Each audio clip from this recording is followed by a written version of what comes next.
Hey, hockey fans, welcome to Goal Line Hockey as we're going to take a look at the hiring of Ken Holland, as Ken Holland has been named the general manager of the Edmonton Oilers.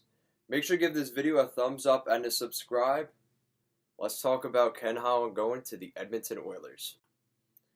So, just a couple weeks after the hiring of Steve Yzerman as the general manager of the Detroit Red Wings, Ken Holland has since then decided he wants to be a general manager, give it one more crack, and he's going up to Edmonton to be the general manager of the Edmonton Oilers. Ken Holland has been a general manager, or at least an assistant general manager, in the managerial position with the Detroit Red Wings for a very long time. He was named the general manager in 1997. So before that, he spent a little bit of time as an assistant, won the Cup 4 times with Detroit in 97, 98, 2002, and 2008. So he has a pedigree of winning a dynasty. Really, the Detroit Red Wings have been the modern-day dynasty. We talk about Pittsburgh, Chicago. They're all dynasties, but this is the longest period of time, over a stretch of time that we have seen a real dynasty. 97, 98, 2000, and 2002. That's that's Ken Holland's Detroit Red Wings. And speaking of Steve Yzerman, he was the captain of a couple of those teams. Nick Lidstrom, for a time being. Pavel Datsyuk was part of that core. Henrik Zetterberg, all the great Detroit Red Wings we know and love today. Ken Holland had something to say about a lot of those guys. Like I said, he built these dynasties in Detroit.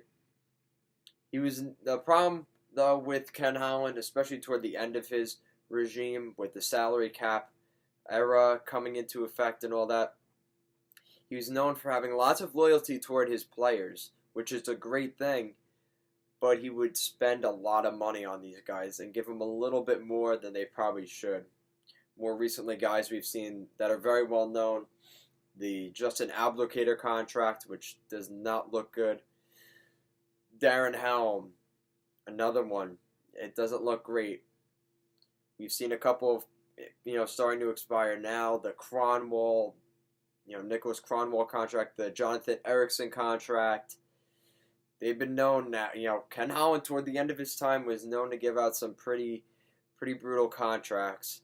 And unfortunately, I think that's part of what did in Ken Holland with the Detroit Red Wings.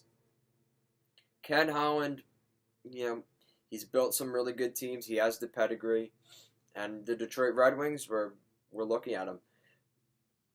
This is an interesting move for Ken Holland because he was given the senior vice president role, or the president of hockey ops, with the Detroit Red Wings, which would be a lot less work, and he would still be known to be with Detroit with Steve Yzerman, one of the players he helped win those Stanley Cups with.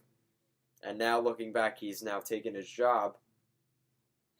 But he's taking a little bit of a risk here and a chance to tarnish his legacy as we know it. And, I give him a lot of credit for doing that because that takes a lot of...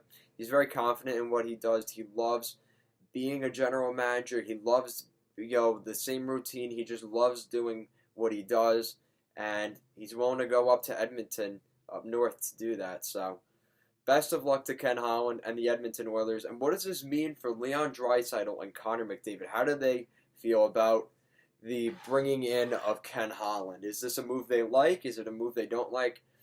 I hate to say it, but this is a little bit scary because of what I just mentioned earlier, giving depth guys a lot of money. They already have some bad contracts. Lucic, Russell. How does Ken Holland deal with those issues with this hockey team? So, Keith Gretzky was supposed to be the guy. He was the interim guy since Chiarelli was fired. And Bob Nicholson has a new guy in there, Ken Holland. So, will Ken Holland's experience, dictate what the club of the Edmonton Oilers back in the dynasty era, the Bob Nicholson and that whole core up there, are they going to be able to let Ken Holland do his job, or is Ken Holland going to really have to push and just tell them, to shut up and let him do his job. We'll see what happens, though. Thank you for watching us here at Goal Line Hockey. Make sure to give this video a thumbs up and to subscribe. And tell me, how many wins do you think the Edmonton Oilers are going to have next season? Now that Ken Holland's in there, you expect them to be in the win-now mode with Draisatl and McDavid. They can't have another year, no playoffs. So tell me, how many wins will the Edmonton Oilers have next season?